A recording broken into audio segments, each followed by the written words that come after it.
Chapter 31 Settlement, End of Copy, 1/2. You are listening at novelfull.audio. Mission complete. Final settlement commencing. Ji Lin stood before the enormous screen, excitement bubbling as the system confirmed his success. Failure meant a return to his superior and the settlement interface. Evolution complete. Evaluation, X. Evolution ending, prosperity and flourishing. End, X*. Ji Lin mused, that designation meant the system's highest rating, unprecedented in his previous submissions. This evaluation also included evolution, a word conspicuously absent from past assessments. He glanced down to see the familiar Army Settlement interface. Army Settlement, Basic Lancer, points unlocked, Basic Steam Mechanic, points unlocked, Basic Steam Spider, points unlocked. All three units had unlocked points, granting immediate access to transformation points found within this world, ready for his own research and development. The points themselves were special rewards tied to the selected unit. Steam Mechanics, for instance, could wield arc weapons and 120mm mortars. He thought of the 59 tank and all of its upgrades, from traditional rifled guns to modern missile-equipped variants. Ji Lin chose the basic Lancer. The other two looked promising, but their viability hinged on acquiring a rune craftsman, something he currently lacked. Besides, those units would likely be prohibitively expensive. The name wasn't Vika Lancer, it was simply Basic Lancer. He had no regrets. It was fine as is. Basic Lancer, partially unlocked, confirmed. Building Settlement. Crystal Research Station, Steam Age plus 5% research speed, plus 10% research speed when researching engineering projects. Crystal Mine, can be built in any area with crystal ore. Building on metal or veins will greatly increase production. Engineering College, District Building plus 15% Scientists, plus 15% Mechanics, plus 15% Magic Craftsmen, plus 10% Attraction, Unique Leader. Note, all buildings will become available in the system store later. What was this? He'd never seen this prompt before. These three buildings were unique to this world. By all rights, he should have received generic buildings from the same era, and the plus 15% bonus to Magic Craftsman was grayed out. Hovering over it brought up a prompt, any type of spell or rune pre-awakening, not activated. Right, his race hadn't awakened yet. You can't become a rune craftsman without potential. Then he noticed another system prompt. Crystal Ore, 1277 category, hereinafter referred to as Crystal Ore, added to your rare resource list. Please check. Heart of the City, Energy Center Wonder Project added to your project list. Please check. Technology-led settlement, Next Generation Steam Core Research and Development Project added to your project list. Please check. Equipment, Chronograph Pocket Watch, Gold, added to your backpack. Please check, was this ecstasy? Ji Lin was floored. This 9-day trip had yielded more than he could have hoped for. He didn't even have a choice, a rare resource, a wonder project, and in place of selecting tech, the system gave him a research project, the Next Generation Steam Core, as discussed by Sonoda. He was curious about the technology that powered super heavy mechs. Having never encountered it in the submission, it felt like regaining everything at once. Ji Lin trembled as he opened the crystal ore, steam and steel, description. A mineral that grows naturally, requiring sunlight, water, and metal. Stable under normal conditions, can be used as industrial raw materials and energy, simple and straightforward. He clicked once, opened, closed, then opened again. He suddenly wanted to post a screenshot on the forum, like a gotcha pull with 4 6-star characters in a row, but he resisted the urge to brag. He also resisted the temptation to hoard it all, even if others might try to snatch it. This mineral was virtually useless in the classical era, but it would shine in the Steam Age. Ji Lin opened his backpack. The legendary stopwatch lay there. He'd acquired a legendary item once before, bundled with the title of Great Destroyer, name, Chronograph Pocket Watch, level, legend, ability, plus 20% unit coordination, plus 10% affiliated cannon firing speed, minus 20% firing preparation time. Introduction. This pocket watch accompanied him throughout his life, and now it's back in its owner's hands. Accurate timing will always protect its owner. Incredible, a special piece of equipment for artillery commanders. When the era advanced to armored units, the large-caliber artillery and armored units would benefit from this power boost. For now, it only provided plus 20% support ability to his troops. Could spearmen even have support ability? Would it make them stab faster? Useless for spearmen, only 100 spears could benefit from the support ability increase at this level. He took out the watch. The three hands slowly rotated on the brass face, and the fine gears below were visible through the chassis. This was the same stopwatch he always carried. He'd given it to Sonoda as a parting gift. And now, it had returned. Then Jean must have scored well in her mission to create a prosperous Ming. The limit has been reached in the preview of the possibility of this performance, and it can be executed. Welcome, Jean. Or should I use a different name?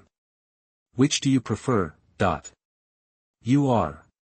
Joan of Arc sat up in bed, a mixture of surprise and awe in her heart as she gazed at the screen dominating her vision. She no longer believed in gods.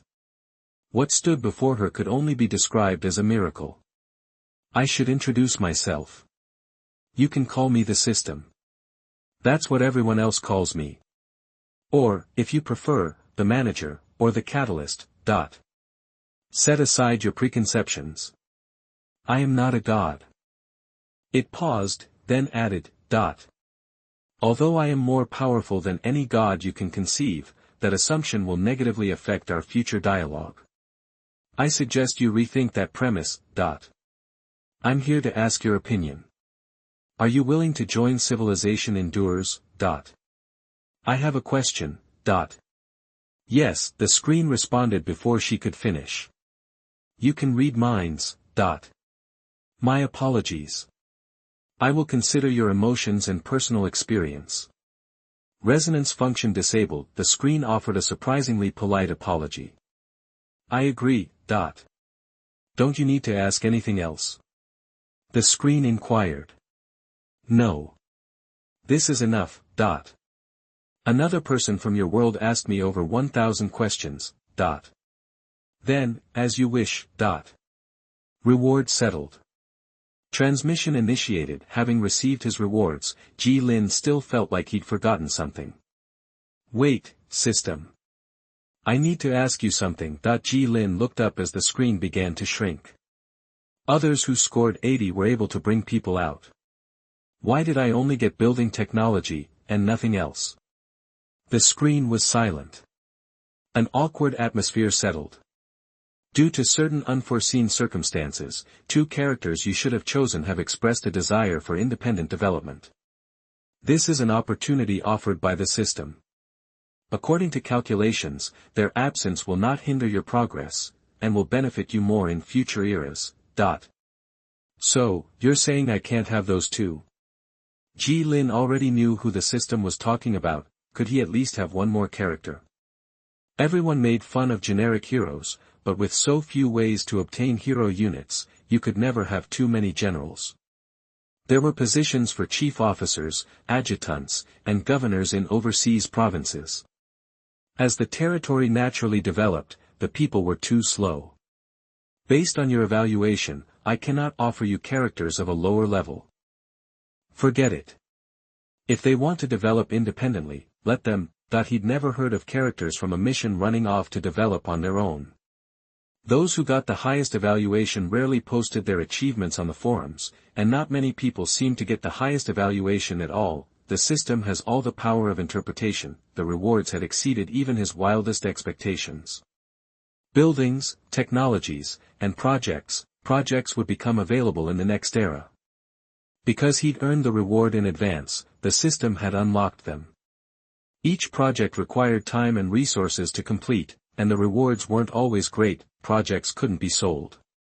They only generated income after completion, and even then, it was inconsistent. Someone in the past died trying to complete a celestial control project. The unlucky guy got a massive thunderstorm in his territory and was wiped out before he could even see the benefits. There were also undead players who tried to open a door to the lush green fields of the elves, only to be crushed by high elf guards on the spot. Those arrogant guys might not even listen to an explanation. Why would you choose the undead race and then try to cozy up to the elves? Compensation distributed. Upgrade order placed in your backpack. Upgrade order, musketeers, branch selection, quantity, 100 people. All rewards distributed. Return transmission initiated. Name, upgrade order, ability, instantly upgrade a large number of troops to musketeers, branch, regardless of era. Ji Lin smirked. If he hadn't asked, the system wouldn't have offered compensation. This system was a little like, if you didn't ask him, he wouldn't tell him until he died. The upgrade order was practical. He could now upgrade his 100 pikemen to musketeers. He wanted to see the stats of these musketeers. From the colonial era to the steam age, these soldiers can kill indiscriminately in the next era of emperors. Ji Lin turned to the profiles of his two subordinates. Centurion, Changhan. General, level 3. Traits, Centurion leader, stronger attributes, standing still, physical recovery plus 20%, injury recovery plus 50%, hunter, visionary knowledge, technical officer, village chief, Chongshan.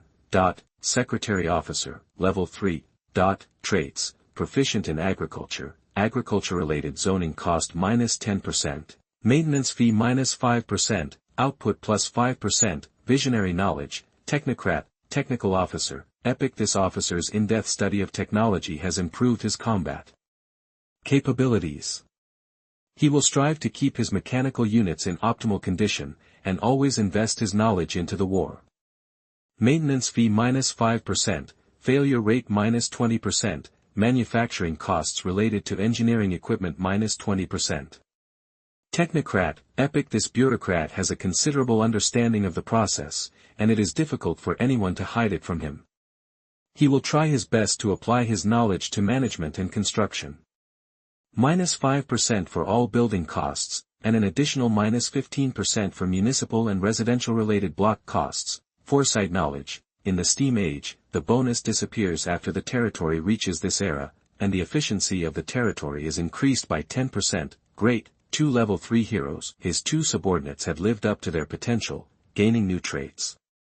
Rarity and strength weren't always correlated, but his two new entries could be ranked among the best. The features at the beginning of technology are ranked at the forefront. These features are simple and crude, unpretentious attributes.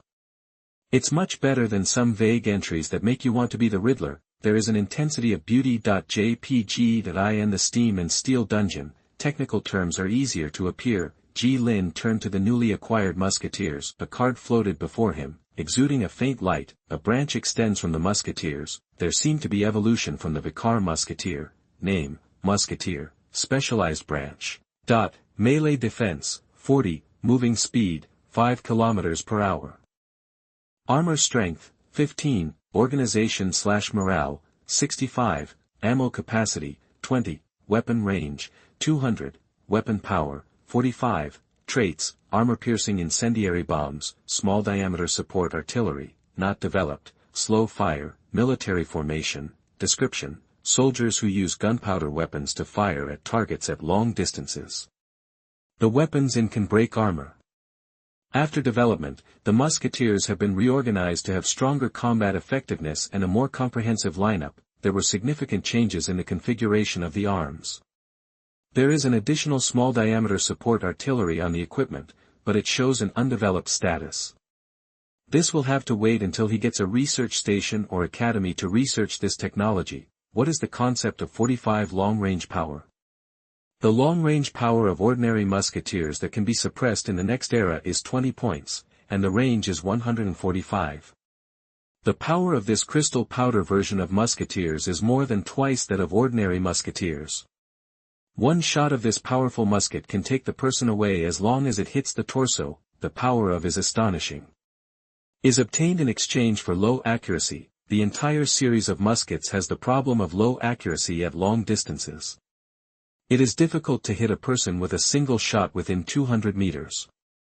However, everyone's accuracy in this era is also the same. In other words, none of the long-range weapons in this era is low accuracy. As long as your magic doesn't match, the match may not be accurate. Among the low-precision long-range weapons, the low accuracy of is not that obvious. Everyone has low accuracy, but I am very powerful and I am strong. Chapter 32 Return and New Plan. You are listening at novelfull.audio. Li Erlang and a small welcoming party were waiting for him at the town's entrance. Erlang had managed the territory well during his 9-day absence, earning a thumbs up from Ji Lin. No mistakes equaled a win. Managing the needs of 800 people was no small feat. While you were gone, we took in more refugees. The population's over 800 now. Food collection and crop growth are both looking good. The territory was stable and improving. Since no one owned much, public security was surprisingly good. Ji Lin listened to Li Erlang's report and checked his territory panel. Lord, Ji Lin, territory race, human, Lord talent, foresight, fire extinguisher, plan defender, battlefield maneuver, master, building, town center, army, 100, territory population, 817/1600, population capacity, territory building, town center, primary residence x82, farmland x400, mill x4, pasture x1, public toilet x1, bathhouse x1, civilization.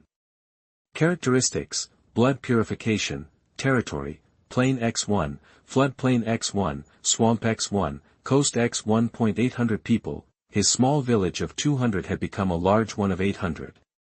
The next upgrade would boost the population limit from 1,600 to 12,800, an 8-fold increase.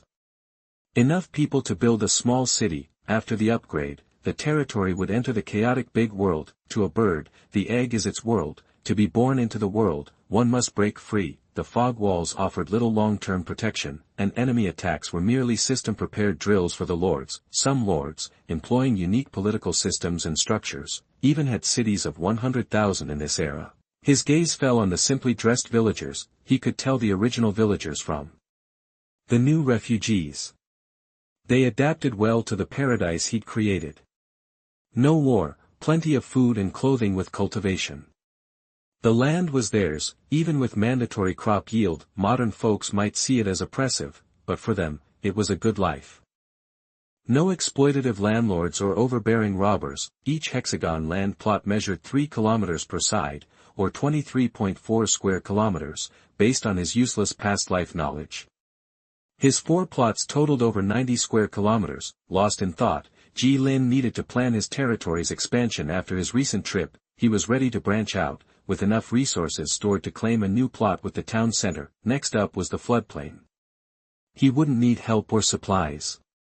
He could secure the town center solo, then build freely. The floodplain's food production bonus was essential for supporting a larger population in the next era. The current system of communal ownership wouldn't last forever, as pure production was lost through taxation. These lords were essentially enforcing a 0.100% tax rate on all employees. Decision made, let's do it later. Good job. I'll need you again soon. Ji Lin cleared his throat and reassigned town leadership from Li Erlang to Chongshan via the panel. Chongshan was flattered. Li Erlang knew he was just a placeholder for Chanheng and Chongshan. Years of war and wandering had killed any ambition. He was content. Lord, I have a request. Bandits attacked a group of 1,000 of us on the road, leaving 600. I beg you, Lord, they're also villagers from our village. I've pieced together their direction from other refugees. A mission? Ji Lin stopped. Li Erlang wouldn't bring it up without a reason. Bandits were likely involved. Eliminating them was part of his reward. Like that time in the dungeon, this moderately difficult clearing mission felt familiar. 9 days meant losing more stragglers.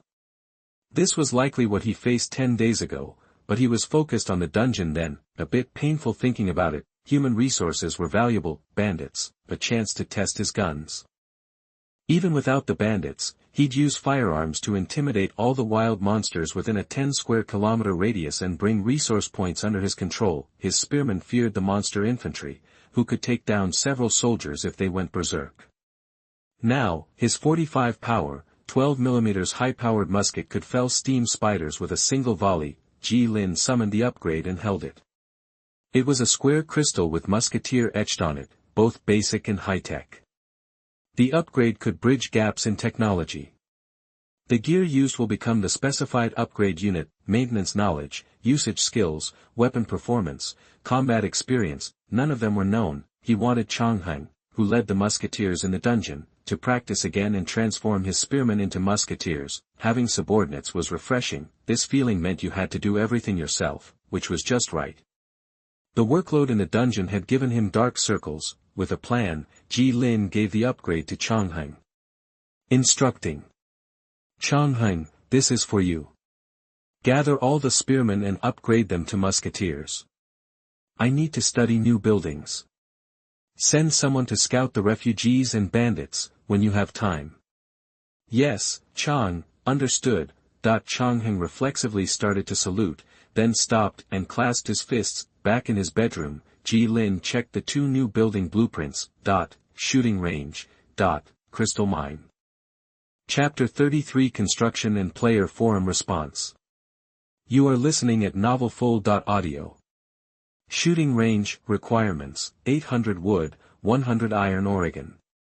Construction time, 1 day. Ability, unlocks training for ranged infantry, archers, crossbowmen, javelin throwers. Introduction, trains various ranged infantry units. The shooting range is a building unlocked in the Imperial Age, allowing you to train archers and crossbowmen. With further research and development, you can also access basic musketeers. This building provides ammunition for these ranged units, but doesn't resupply them. Unlocked by the system from the start. Name, Crystal Mine. Requirements, 400 wood, 1200 stone, 100 iron Oregon. Must be built in a sunny area with a water source. Construction time, 2 days. Abilities, seeding, crystal growth, 10 units per day, absorption growth. Introduction. A crystal mine covers 10 acres and requires a significant amount of stone and wood for fencing and paving. It also needs a lot of water to facilitate natural growth under strong sunlight. Building it on a metal vein will significantly boost its production speed until the vein is depleted. The crystal mine is a special building that can be constructed in any era. The resource demands are surprisingly high. If it's taken away, half of the stones accumulated over the previous 9 days will be lost. Thankfully, he has the required sunlight and water. The 2-day construction time and the consumption of 1,200 stones is a painful investment while he's still in the classical era. However, as a building that produces rare resources, it has few restrictions, meaning Ji Lin can build mines just about anywhere he wants. Crystal mines are self-sustaining. Once built, they grow automatically, after which he can send people to harvest them. Perfect. Ji Lin built a crystal mine 200 meters from the lake and a shooting range on the opposite side of the town center. Food and wood are running low. The previous 2 mixed gold and iron veins have been exhausted in recent days. A few small forests are being prepped for wood harvesting and land conversion. If he doesn't overfish the pond, these small forests could be left to restore the ecology. Berry bushes can be chopped down for wood after they're harvested. Some players have tried to preserve them and wait for them to grow back on their own, but even the largest berry bush can't produce food as quickly as a few farmlands can. He's almost completely tapped out the materials on this small, 10 square kilometer plain. The large gold iron vein seems to have been his last stroke of good luck. He'll keep exploring until he finds another resource point at the edge of the plain. This was the report from Li Xiaolang. The spearman in the 9th room wasn't doing much, but at least he understood the surrounding environment. Resource depletion is happening much faster than he anticipated. He was right to think about developing the flooded plain as soon as possible. While he still has tens of thousands of grains and wood, the resources needed to build a town center in the classical era are cut in half due to the era level. The resources needed for the next era are grain, 2400, stone, 960, wood, 960, gold, 320, iron, 320. He has stone, gold, and iron, but there's no surplus. After all the planning, his once abundant resources are dwindling again. the mineral reserves on these plant-rich plains are too low. After mapping everything out, Lin flopped onto the bed and started browsing the forum to see what the other leaders were up to. Posts about monster behavior and characteristics are still popping up. Lin would occasionally chime in, adding to the collective knowledge base so that more people would be prepared to deal with these monsters. Although knowledge is power, he's not stingy with it. While not everyone believes him, he has still become a go-to guy, even earning the title of excellent person. The classical era forum has exploded, growing from 1 to 100 million users in 9 years. With simple books now widely available, anyone can do it. Lin noticed that the top post on the Dark Age forum was called Level Up Like a Pro Without Taking Damage. Kind of a corny name. The author must be young. The post contained strategies for all races, terrains, and units, and outlined the easiest way to build walls around a city based on the terrain. There was also a plan to use walls to kill monsters near resource points. Basically, build more walls. With enough walls, you don't need fancy tactics. It's a solid city building approach. After reading it, he switched back to the classical era forum. Suddenly, a post shot up from the bottom, blasting the monster info right off the top. The title was pretty sensational. Warning: never advance to the next era unprepared. First, a little about me. I started as a tree. To advance, you need gold. You can advance to the next era with wood and stone. I got lucky, and a lot of plants spawned around me. You've all seen the fog walls surrounding your bases, right? After the first era, they vanish, and your entire territory expands into a new world. From what I've seen, this world is vast, and you can't see the edge. He attached a picture, looking out from a mountain range. It was an endless, dark green forest. The muted colors suggested it was nearly dusk. In the distance, bird-like shadows rose and fell. It was good enough to win a photography competition back on Earth. I suspect the current location is tied to your starting terrain. I have mountains and am right next to a huge mountain range. I was curious about what was out there, so I sent a tree to scout. Okay, here's the pic. Lin scrolled down. He had never seen this post before. Did the world change even if he did nothing? The picture showed a group of several meter-tall ogres. They wore rough animal skins and their huge bodies sat on the ground like piles of meat. Next to them were blood-stained wooden sticks or stone hammers. He counted over 10 ogres. Name: large ogre. Race: ogre. Level: 3 rare. This level indicates the technology and energy of the era the monster belongs to, and the rarity of the monster. Abilities: Ogre Rage. Ogres are ferocious. When below 50% health, they go into a rage, boosting melee defense and weapon power by 15%. Ogre Charge. Ogres are huge and hard to stop. This unit gets a charge bonus and is harder to stop when charging formed units. Trample. This unit can trample smaller things, causing serious damage. More information unlocked through hunting, investigation, and in-depth research. These things are scary. I can only hope they don't come my way. Trees are sneaky, but fair warning, lighting a fire will attract monsters. Be careful and make sure you can defend yourself before moving to the first era. That's it, everyone. Hope I see the sun tomorrow. This is the first peaceful night I've had since I got here. You're a tree, right? Grow into a big one. Stone throwing attacks are effective.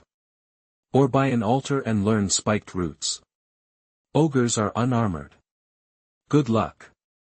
He silently typed a reply. His overly powerful information gathering and deduction skills felt like he was some kind of prophet. He wasn't worried about being exposed. This information could be found directly on the player forum. Plenty of people were smarter than him. He could always use that as a shield. Collection plus deduction equals prediction. With enough players, anything can happen. His post was quickly drowned out by other replies. Chapter 34 Management Work. You are listening at novelfull.audio. Lin gave the fallen warrior 3 seconds of respect in the video. He'd been right. You gotta be ready when you level up. Even when you're ready, sometimes you just get unlucky. Like him, running headfirst into a pack of upgraded monsters. Think souped-up goblins, bigger, meaner, and swinging makeshift weapons that hit way harder than they look. And for humans, the small size of elves is very intimidating. One good hit and you're down a man. A goblin rat could take out several of them with a single swing. Trees don't have that problem. They're seriously tough. Medium trees are about the size of steam-powered soldiers, around 15 feet tall, like a 2-story building. The big ones can top 50 feet. All trees have built-in armor and resistance. They're basically mobile defense towers. And once they learn the right spells, they become even tougher, 30 food eaters. That's too many. Someone's gonna get hurt, which made Lin wonder how his scout hunting spiders were coming along. He envisioned them as the perfect support for the musketeers, fast, able to ensnare enemies, and taking up no extra territory. Plus, they were cheap to recruit. He clicked on the ranch interface, the only one in the territory. The whole place was surrounded by hunting spider nests. The spider colony had grown to 300 strong, and they were eating 10 units of food a day. It took about 3 spiders to eat as much as one person, at least they were vegetarians. Ranch, scout hunting spiders in training. Current number, 5 foot. Due to the nature of hunting spiders, lack of suitable trainers. Training efficiency -80%, that was a serious debuff. Crap. He'd been so busy, he'd forgotten to assign someone to the job. Lin rolled out of bed and hurried out. I need you to find out the names, ages, jobs, and family situations of everyone in the territory, all 817 of them. Make a list and give it to me when you're done. After that, we'll have you opening up new areas. Even if he didn't hand it over, the system interface would display it directly after he finished the statistics. Lin kept that to himself. No need to say it, these people saw the automatic construction and Lord's tasks as miracles, and he was treating them as normal. They maintained such a strange balance. Getting the right people in the right jobs was more important, not just because he didn't plan to count it so early for a ranch, but this kind of thing consumes energy. Lord, I will work hard and I will definitely do this task well. Li Erlang, summoned to his presence, almost knelt to show his gratitude. He wasn't afraid of hard work, he was afraid of being useless.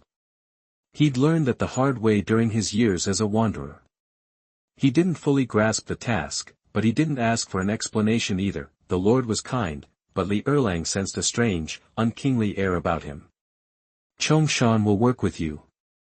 We need to find people with experience in animal husbandry. Ask him if you need anything. Literacy was abysmal back then. 95% of the villagers couldn't even write their own names. Li Erlang's literacy rate was a mystery, so he was sending Chongshan along for accuracy. Knowledge and experience are passed down through writing. When we record them on paper, we can understand them by looking at the writing. This is the most common and effective way. With writing, we can take the first step toward enlightenment. It accelerates the accumulation of human knowledge. He needed to get an academy up and running. But who would teach? The town near the floodplain needed a manager, too. He didn't really trust the knowledge of these refugees. He just didn't have enough heroes. If he wanted to ease the burden on his heroes, he needed to create a management team for the territory. And to build a management team, he needed to improve literacy. That meant his current heroes had to teach. If you want to run dungeons, then go get advanced equipment. You can only get advanced equipment by playing dungeons. Then go play dungeons. Lin suddenly imagined people hitting each other with folding chairs. Gotta bite the bullet. In this territory, only the 2 of them are literate and have managers, and their knowledge reserves are at least steam hours. There are 24 hours in a day, and you only need to sleep 8 hours. You don't need to work at night, and you have to make use of these few hours at night. Chongshan, toiling away at his desk, and Changhan, training spearmen to become musketeers, both felt a sudden chill. All of this, is it for me? Li Erlang was stunned to receive the white paper and pen. He'd never seen paper so white. Why was his past so hazy? Yeah, those who raise animals need to be brave. Lin figured you'd need guts to raise spiders. Most people wouldn't be up for it. After giving Li Erlang his orders, Ji Lin left him standing there and headed off in another direction. He followed Ji Lin's order and looked for Chongshan where he was writing something. His temperament was very similar to those old gentlemen in the academy, so Li Erlang called him Mr. Zhong. Mr. Zhong, the Lord wants me to come with you to check the territories. Jobs. Ah, yes. This is something the territory needs to do sooner or later. Zhongshan nodded, set down his pen, and put on a light gray coat. Even a country bumpkin like Li Erlang could tell it was high quality. I don't really understand why we're doing this, Li Erlang confessed. It's about division of labor. Zhongshan led him out of the house, stepping onto the soft grass. The frequently traveled paths were worn down to dirt. Division of labor? Li Erlang asked. Once we know what everyone does, we can organize them better, match people to jobs, figure out who can work on an assembly line. If we need a carpenter, we know where he lives and don't have to ask around. Zhongshan said in a way that was mostly understood. Right now, the territory is pretty basic. It's mostly just farming and gathering. But someday, we'll have blacksmiths, tailors, and all sorts of industries. Li Erlang got the statistical list part. Mr. Zhong, I have some experience with animals, too. Li Erlang scratched his head. To be honest, my family used to raise chickens and ducks. He wouldn't mind going back to farming. Zhongshan smiled and told him about the spider farm. He was glad he hadn't mentioned that to Ji Lin, or he'd be stuck raising spiders. Chief Ji has other plans for you. I've got other work for you to do. Chapter 35 Inspecting the New Troops. You are listening at novelfull.audio. Chang Hein, decked out in a gray officer's uniform, paced before two lines of musketeers. The musketeers stood rigidly at attention, awaiting Ji Lin's inspection. They wore familiar gray military uniforms, though devoid of any insignia. Thick metal breastplates covered their chests, and long spears stood planted before them. The gray-clad musketeers seemed out of place amidst the surrounding wooden scarecrows and Chinese-style buildings. Training was still in progress, but Ji Lin had come to assess their performance. Since the shooting range's construction, these musketeers had been diligently practicing. Every shot was live, and they'd fire until they couldn't lift their arms. This intense training came at a cost. 10 men had already suffered shoulder injuries. Most felt some degree of pain. Were it not for the uniform's padding and the breastplate's protection, the number of recoil-related injuries would be far higher. Ji Lin was impatient for progress. Once this musketeer unit was fully trained, territorial expansion would be safer, and his own promotion would be all but guaranteed. A heavily armored, anti-large unit like this was invaluable. Small-scale skirmishes could be handled by conscripted militia. But against monster infantry, militia could only inflict minimal damage, often suffering heavy losses. Even spearmen would take casualties. It wasn't impossible to fight them, but casualties were inevitable. The human body has limitations. It's like the old internet saying, the biggest limitation on any weapon a human can wield is the human body itself. Only high armor piercing, anti-large units like musketeers could reliably take down threats like the Tree Lord's ogres with minimal losses. The musket's power could shatter an ogre's skull with a single shot at 150 meters. In addition to himself, the other two heroes could also bring items from the secondary world, specifically military uniforms.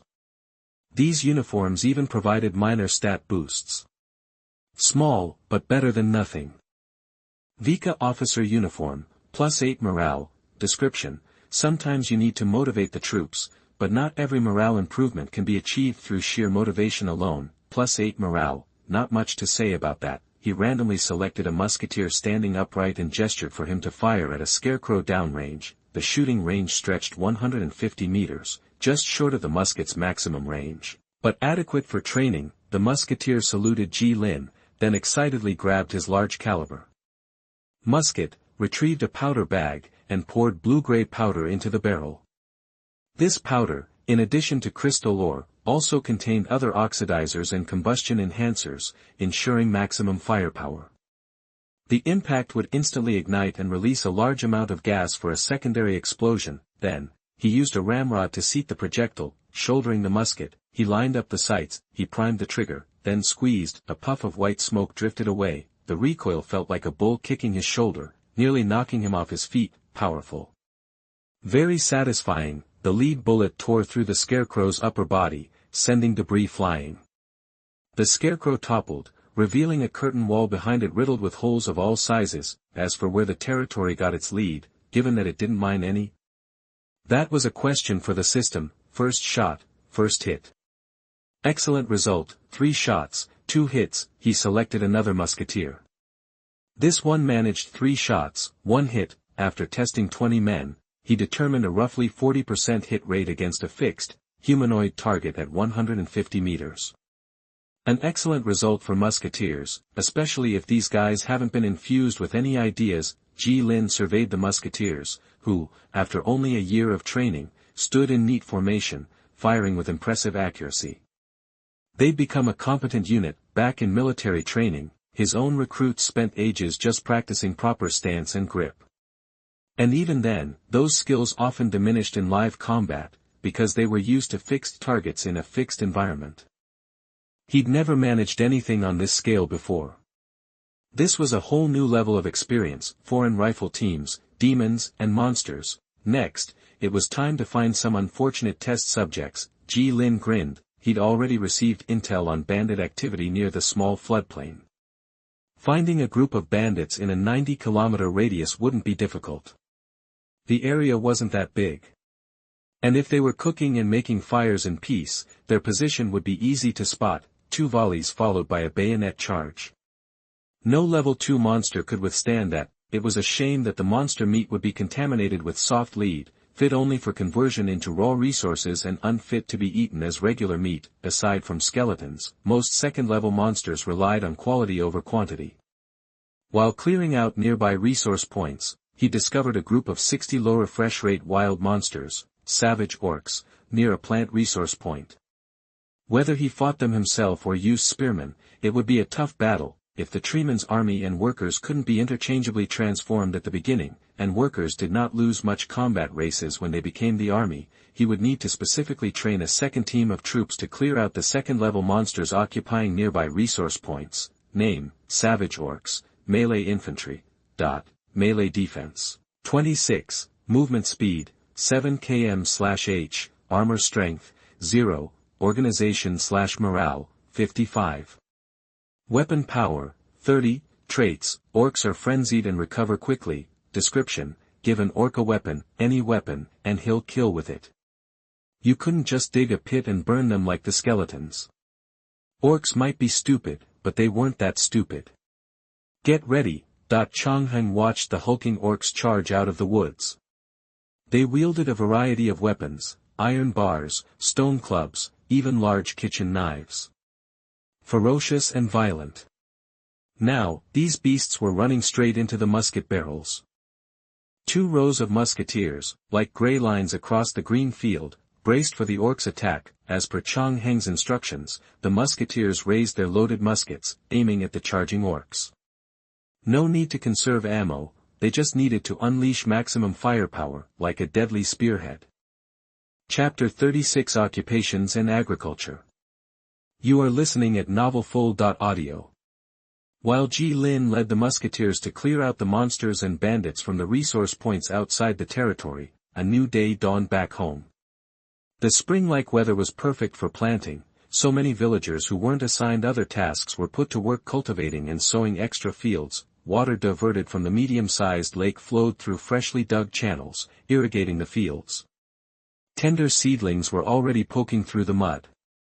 Villagers in simple cloth clothing carried buckets as they walked among the crops. The 4 windmills, as tall as the town itself, turned slowly in the breeze. The whole territory buzzed with life. Chongshan, dressed in the same rough clothes as Li Xiaolang, stood in one of the fields.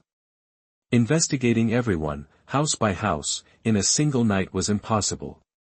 They'd managed to record data on those who'd come out, but since work assignments were given to each household as a unit, 10 people per house, same job, the method was a bit crude. This simplified approach saved time.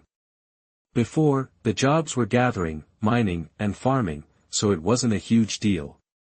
But if they wanted to prepare for the next promotion era, they'd need to select specialists. They visited the homes of villagers slated for other jobs, updating their records based on what they had from the night before. The farming crew could wait until tomorrow. Carrying a stack of white paper, they walked through the fields. When tired, they'd sit on the grass and watch the farmers at work. "What do you think of this land?"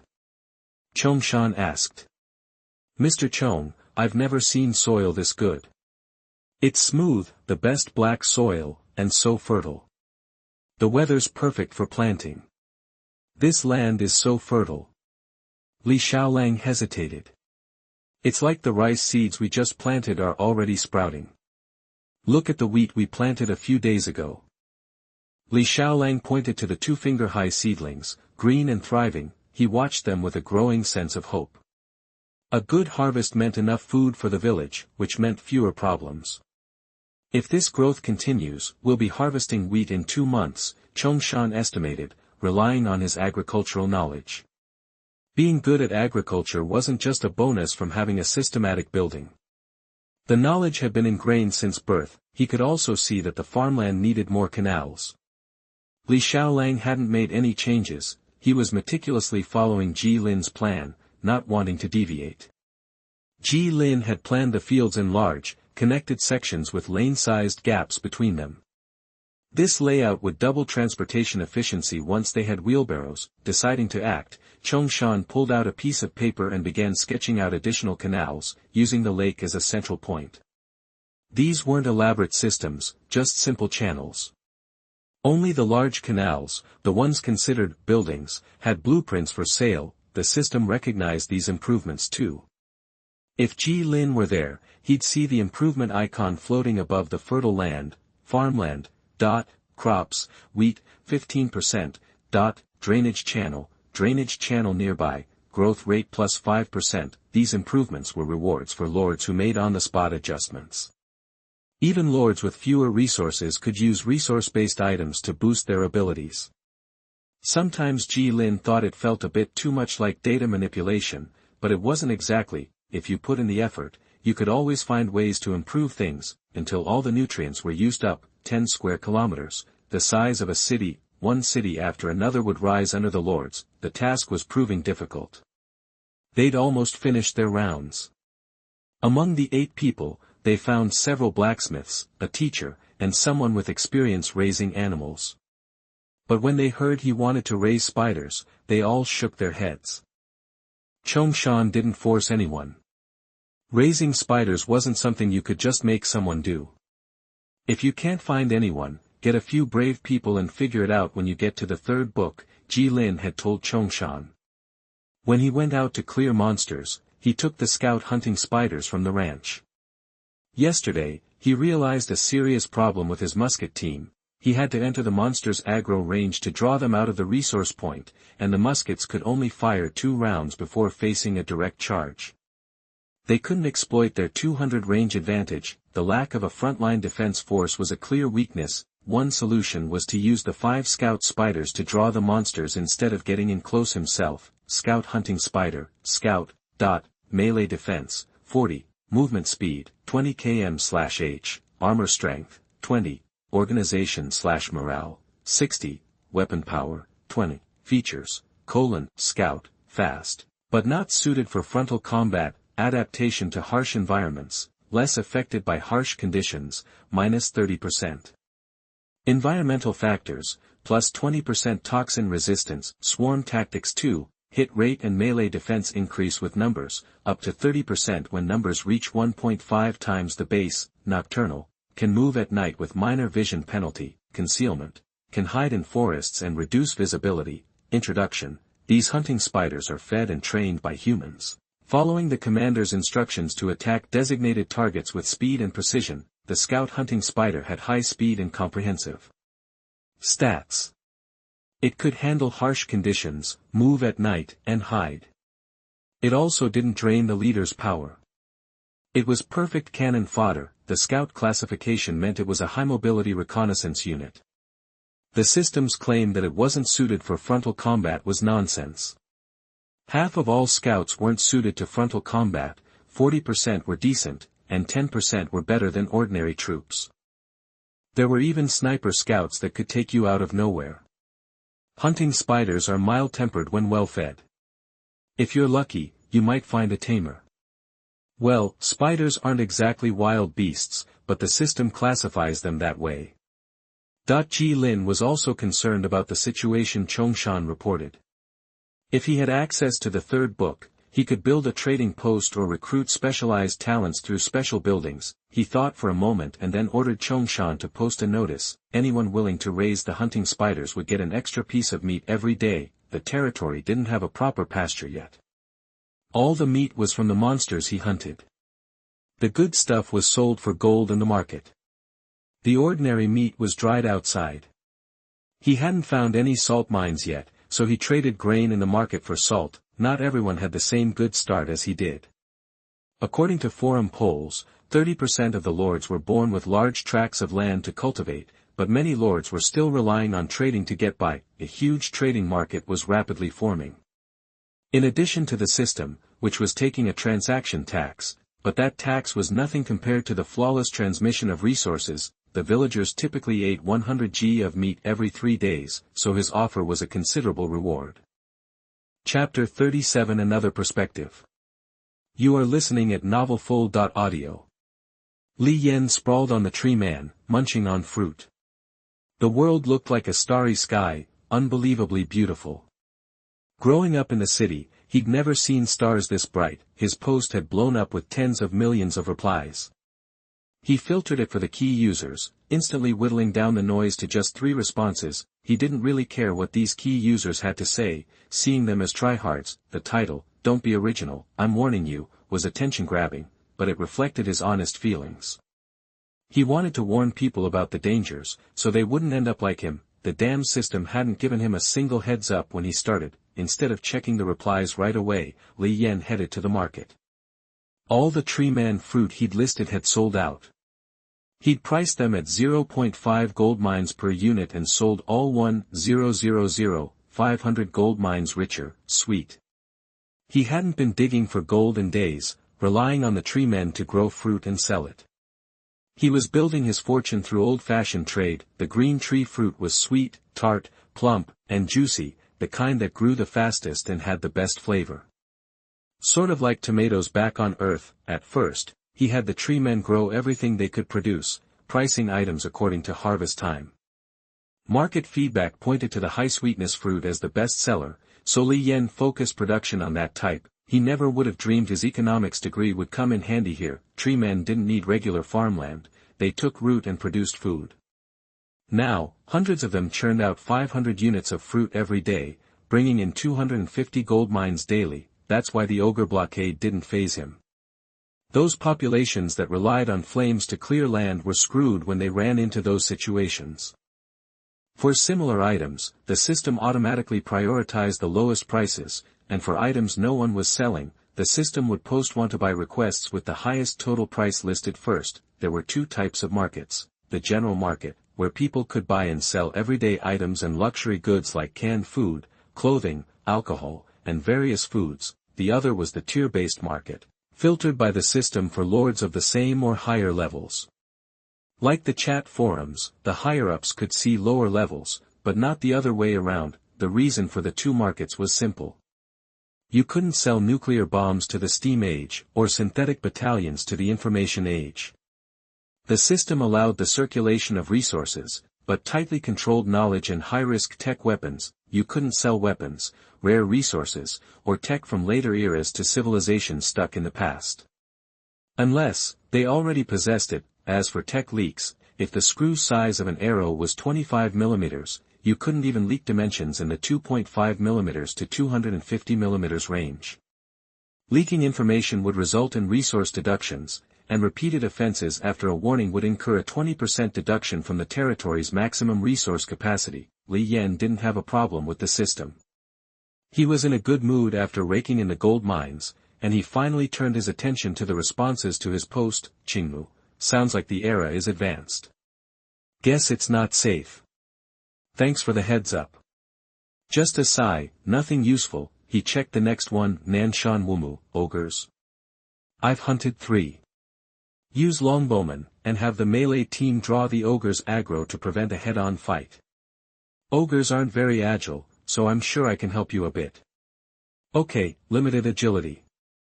That was valuable information. Finally, the third one, Sanuimu, you're a tree man, right? Evolve a tree man into a tree ant. Their rock-throwing attacks are powerful. Or, buy a shrine from the system store so they can learn spiked roots. Ogres are unarmored units, so be careful. Sanuimu's advice was specific and actionable. Li Yen suspected this guy was also a tree man from the Third Era, based on his forum posts, though, he seemed human, he was unsure, but Sanuimu's advice was 90% correct, so he was willing to trust him. Li Yen glanced at the pale white obelisk beside him, almost as tall as a tree. Intricate patterns were etched on its marble-like surface, and weak elemental energy circulated around it. This was the heavy building he'd gotten when he unlocked the magic path in the Second Era. Only one building was given, Element Enrichment Tower, 972. This unique tower could slowly extract and condense magic elements into crystals. These elements could be injected into treemen, allowing them to advance to the next stage without natural growth. Once the tower accumulated 1,000 points, he could evolve a medium tree man into a large one, and 100 points could upgrade a small one to medium. He'd been confused recently. The system store for the Emperor Magic Third Era refreshed the blueprints of the Classic Era multiple times, and the number of choices were overwhelming. Altar, let's see. The altar blueprint's description was simple, it could be used to learn spells. The price was high, 1,000 gold mines. Another similar structure was called a moon well, which could unlock life spells, also for 1,000 gold mines. Li Yen had saved a good amount of gold mines, and now was the time to use them. He gritted his teeth and bought the altar blueprint. He braced himself for attacking monsters. In the end, both blueprints were purchased. It was just a matter of order. After the construction was finished, Li Yen looked at the list of god magic on the screen. Sanuimu hadn't mentioned which god's magic spiked roots belonged to. He quickly checked his private messages, praying for a quick reply. Hey Sanuimu, what god's magic is the spiked roots? That he didn't have to wait long, 3 or 5 minutes, and a message appeared. There's a search function at the top. Just click it to search. Build an altar for the god you like to get a territory bonus. Li Yen followed his instructions and found a search button in the corner. He was overwhelmed by the options. Life system, spiky roots, level 1, tree man restricted. Active, the tree man takes root, and the entangled roots spread, slowing down the target and causing a small amount of damage. Passive, +5 armor, +5 weapon power. 100 elemental energy. Will it be a problem if I don't build a shrine to the gods? Chapter 38 Landform Survey. You are listening at novelfull.audio. Okay, here's the chapter. Thanks for your support. He raised his gun blade, plunging it into the head of a wild orc, then yanked it out, making sure the beast was dead. The gray-uniformed rifleman checked the fallen orcs one by one. After the last hit confirmed the kill, the system notification finally chimed in. This reminder prevents ambushes by monsters that Ji Lin was worried about, and rewards if they are not finished killing. Clearance complete, resource level, medium. No reward. Ji Lin sighed, thinking he needed to wash his face for good luck before coming in each day from now on. Today, the resource point was swarming with wild orcs. It felt like he'd kicked over an orc nest. Today's sweep pushed them from the floodplain into the swamp. The bandits they'd encountered earlier were even worse than he'd imagined, a paltry 50 unarmored soldiers. He almost felt like recruiting them just to use them as cannon fodder, but they charged straight into the gunfire, screaming as they fell. Bringing them back to the territory would cause an uproar, and he'd be responsible if they all died. He made the right call. When he announced that the bandits had been wiped out, the villagers who had recently immigrated showed expressions of revenge, and the territory gained a stable land status for months, boosting production efficiency by 10%. This bonus would increase by month, capping at 25%. Casualties of 1 in 1,000 would disappear and reset the counter. There weren't stability figures in this era, but this was close enough. The degree of addition exists at all times. during yesterday's sweep, a spearman had the misfortune of falling into a swamp, getting slowed down, and eaten by a wild orc. He barely survived the initial attack. The orc's crude weapon affected its power. He was sent back to the new herb house for treatment, which forced Ji-Lin to slow his advance again.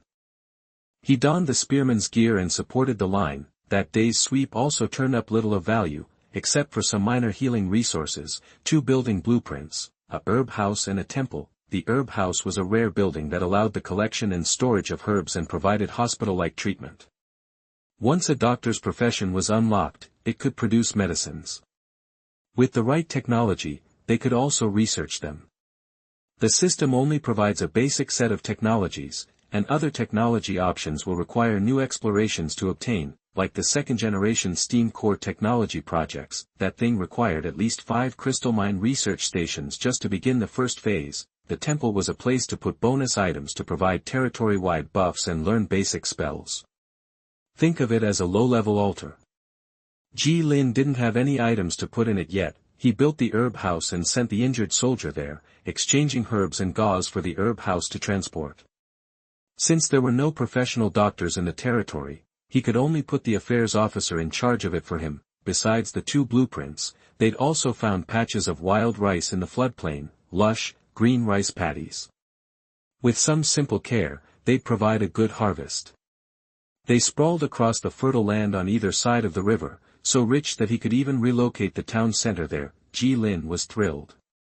He was used to eating wheat, but rice was definitely more his style. When the wheat in the territory matured, the mill could produce flour. When you upgrade it to the 3rd era, clean up these nearby monsters. They will also improve as the era increases, increasing their quantity or improving their quality. Clear them now, and a new wave of monsters will appear in the 1st era. He'd also stumbled upon a medicinal herb growing area in the swamp. A variety of healing herbs grew together and could be harvested. It's a unique resource gathering opportunity. He knew he could find other biological resources in this swamp. A stand of green bamboo stood out. They stretched out their slender leaves and swayed in the breeze. He could almost smell the sweet scent of sugarcane. His common sense confirmed the plant in front of him faster than the system. Green skin cane. The corresponding information naturally appeared in Ji-Lin's field of vision. I am thinking that the introduction can be simpler and more comfortable. Try a new introduction. If you feel good, go and change the previous ones. Cane forest, medium size. Production of sugar, needs plantation improvement. Sugar, also known as carbohydrate, is a substance separated by humans. It is an important source of calories and food additives, and can be used as industrial raw materials. The territory now had both salt and sugar. He just had insufficient manpower in the territory to develop the coast, and now he has found sugarcane.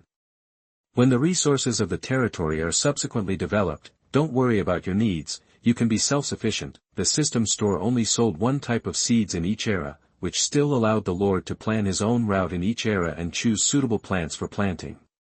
If he needed other types of plants, he could only find other players for trading permission, or when new plants are discovered on your own territory. The circulation of seeds depends on the seeds themselves, but on something called seed permission, or you can get seeds from the creatures grown using resource items and plant them. To allow the lords to adapt to the environment, the biological control system was very strict. Fruit cores obtained through trading would not grow, preventing exploits. Ji-Lin had already traded for wheat seeds in this era. He was planning to get sugarcane in the next. But finding a medium-sized sugarcane forest in the swamp saved him a valuable resource conversion. He opened the map. The swamp had been fully explored. Ji-Lin was pleased with the harvest. He ordered his men to chop down some sugarcane to carry back to camp. The sugarcane boosted the morale of the soldiers. They cheered and ran toward the forest, foregoing bayonets, which would stain the pulp with blood. The soldiers used the butts of their rifles to smash the base of the sugarcane stalks to break them. They carried a pole on their shoulders. They used this wild method of collection. Soon everyone was carrying 5 or 6 green-skin sugarcanes on their shoulders. The swampy ground was soft, making it easy to drop and soil the precious cargo. They shouldered the canes, their rifles slung behind them. Changhain, as a centurion, lugged 20 canes himself. Ji Lin could see where his head was. Chapter 39, Unexpected Gains. You are listening at novelfull.audio. Feeling good, Ji Lin watched Chang Heng interact easily with the soldiers. They were loosening up, not as uptight as when they'd first arrived, actually showing some personality. Opening the forum, a private message notification popped up. He'd set his private messages to only allow messages from people he followed. Since he'd never seen this leader's posts before, he was curious what they'd do after leveling up. Could be interesting. Musicianshi, Sanyuemu, you around? Which god spell are those spiked roots from? Ji Lin didn't recall the exact god, just that he personally hated the spiked roots spell. It was a top-tier level 1 spell, slowing down a target while passively boosting weapon power and armor. He vaguely replied, telling him to use the search option in the upper right corner.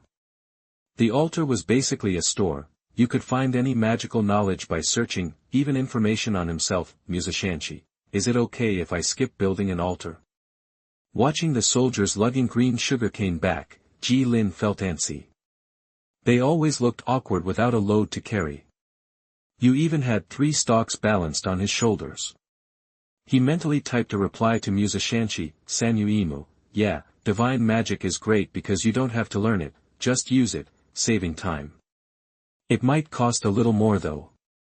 Normal magic needs research and special buildings, which takes time.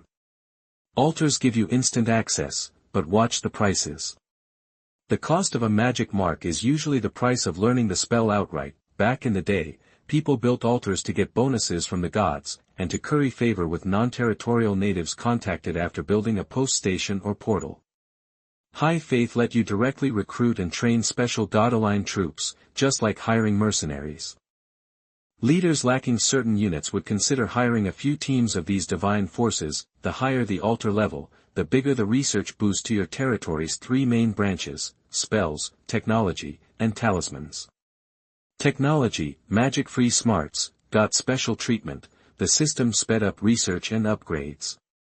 But higher-level talismans and spells directly impacted the other 2 routes negatively. Basically, it was about specialization. You could research non-specialized projects, but you'd suffer penalties. That's the core issue with tech accumulation. Without the right tech base, you'd get punished for trying. People asked if they could specialize further, but the cost would be a slower overall improvement. Different tech tracks needed manpower, and you only had so many people and resources, unless you hit Era 7 and used its scientific research power to catch up on Era 5 tech, then it was super fast. Give it enough juice, and even a brick could fly to the moon. And the forum used to debate the strength of different god-aligned troop types. It was the usual cross-universe power scaling nonsense.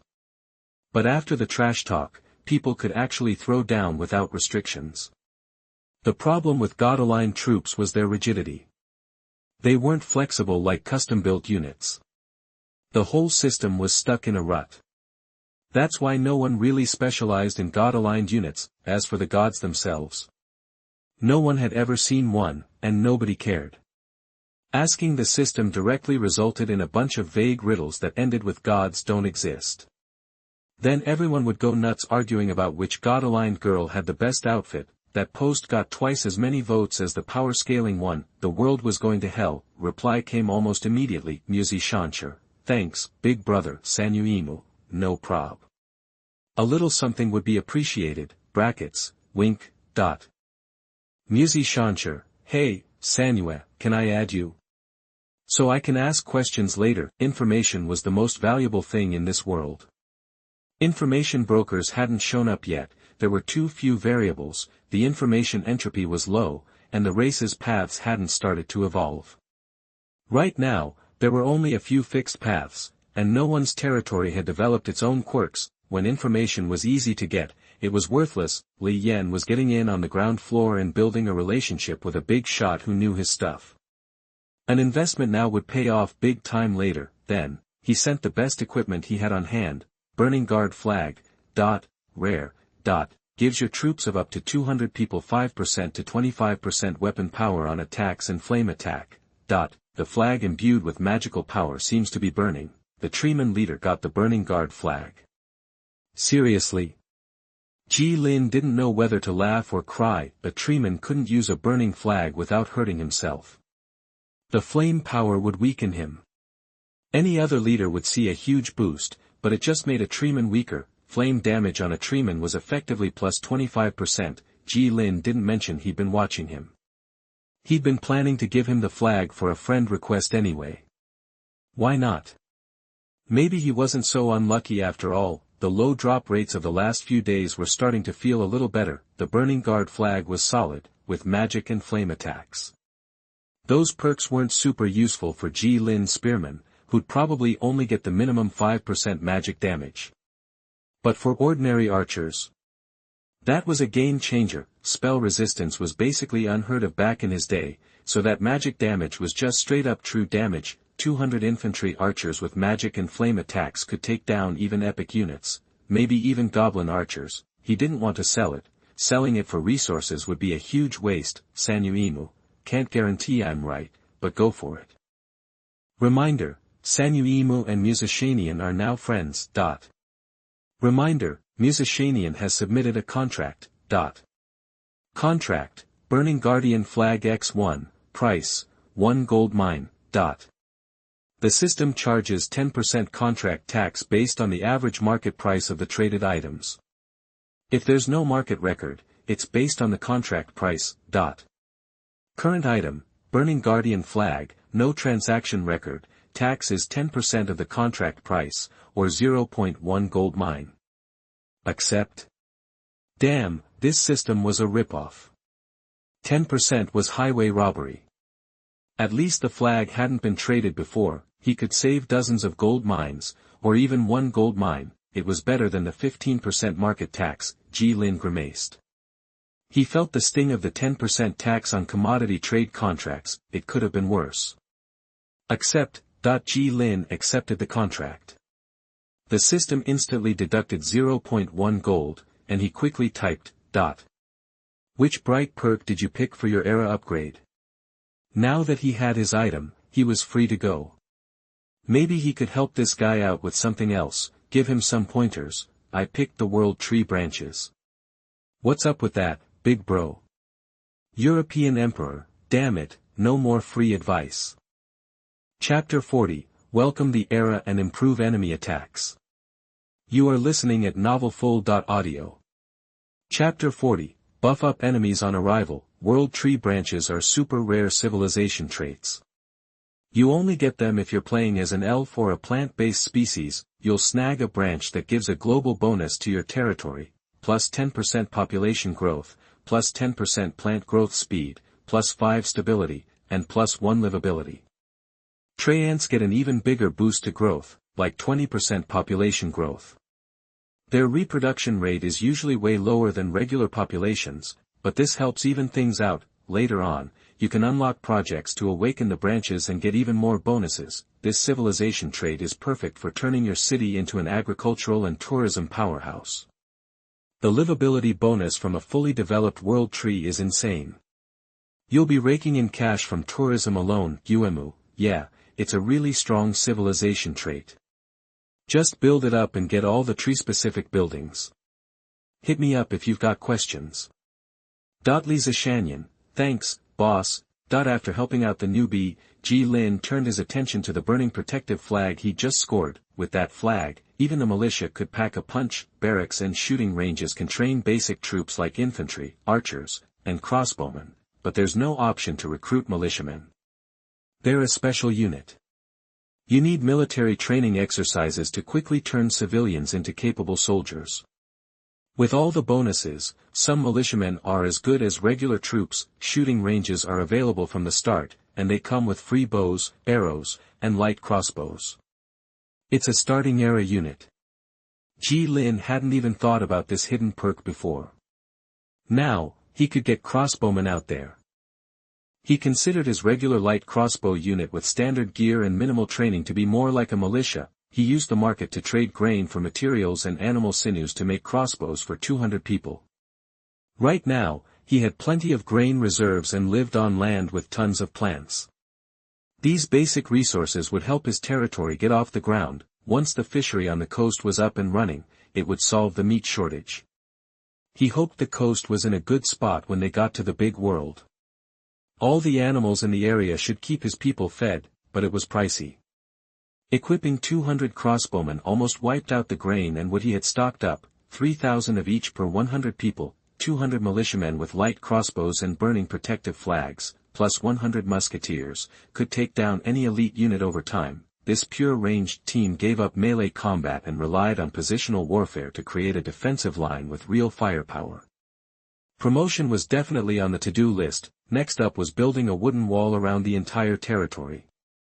The new wall would be a square, 1,000 meters on each side, for a total of 4,000 meters. That would take 4,000 units of wood and 2 days of work for all the unemployed villagers. To wall off the whole plain, a hexagon with 18-kilometer sides, would take 18,000 units of wood, way more than he had. Wooden wall, wood, 10, a basic wooden wall, 10 meters long, 3 meters high, with a 1 meter wide platform on top. Not very strong. On average, it took 1 unit of wood per meter. If he took it apart, he could get back 70% of the resources, which was like burning 1,200 units of wood. It usually took a month to train a new crossbowman, but it only took a crash course to teach them how to shoot. He taught these farmers how to load and fire. They'd just stand on the wall and shoot. They didn't need to worry about range or hitting a vital organ. As long as they were far enough away, they could fight. Pull the string, fire the arrow. With 200 villagers now light crossbowmen, he had 200 job openings. He wasn't planning on expanding into other areas to mine materials just yet. He could live with those 200 people being temporarily out of work. As time passed, more refugees arrived, and the population hit 9-10. Early in the morning, the sound of crossbow bolts cutting through the air echoed from the shooting range. Fire! Changheng yelled the command, and the villagers lined up with their light crossbows, firing at the target. Teams of 10 shot at the scarecrow 100 meters away. To save money, they were using cheap pastoral arrows for practice. The accuracy wasn't great. A team of 20 archers only hit the target twice in one volley. Ji Lin figured it was just because they hadn't trained long enough. If today's villagers could just aim and pull the bow, he'd be happy. He could check the stats of the light crossbowmen who were still training. Name, light crossbowman, untrained. Melee defense, 25, 35. Movement speed, for km/h, armor strength, 10, organization/morale, 40, 60. Ammo capacity, 22, weapon range, 100, 140. Weapon power, 17, traits, recruits, low organization, poor accuracy, slow reloading, description, a group of light crossbowmen who haven't finished training. Be careful when you make your battle plans. All the stats were terrible. Untrained crossbowmen only had 70% of the range of the regular version. Plus, they had terrible accuracy. Their organization level was so low, it could break at any moment, but the weapon power was still good. That's what made crossbows better than bows and arrows. Crossbows were like energy-charged weapons. With a little bit of training, anyone could learn to draw the string and aim. They'd all have the same weapon power. There wasn't the issue of weapon power being limited by the user's skill, like with a regular bow. This simple, easy-to-use weapon was perfect for quickly boosting his combat power. With the burning protective flag, their weapon power went from 17 to 21, and they gained the fire attack trait. Regular crossbow bolts became rockets. The increased power meant that these farmer crossbowmen could kill someone with a lucky shot. It was the 16th day, almost a month since he left his old life. He figured the territory's defenses were strong enough to handle the enemy attack that was coming up in the third hour without taking any damage. He hadn't brought the hunting spiders with him. They were also in the pasture. They would protect the pasture from any wandering monsters. The time-based attacks were based on the location and population density of the main town. That's why the sub-town in the floodplain wouldn't be attacked. That was also why he was able to put buildings out there early. Others might have been more careful in their starting area if they didn't know that the sun was starting to set, around 4 in the afternoon, perfect timing for ranged troops. The sun wouldn't be too bright, and the light wouldn't be too dim. To level up, you'll need 2,400 food, 960 stone, 960 wood, 320 gold ore, 320 iron ore. G. Lin clicked accept. The time has been increased.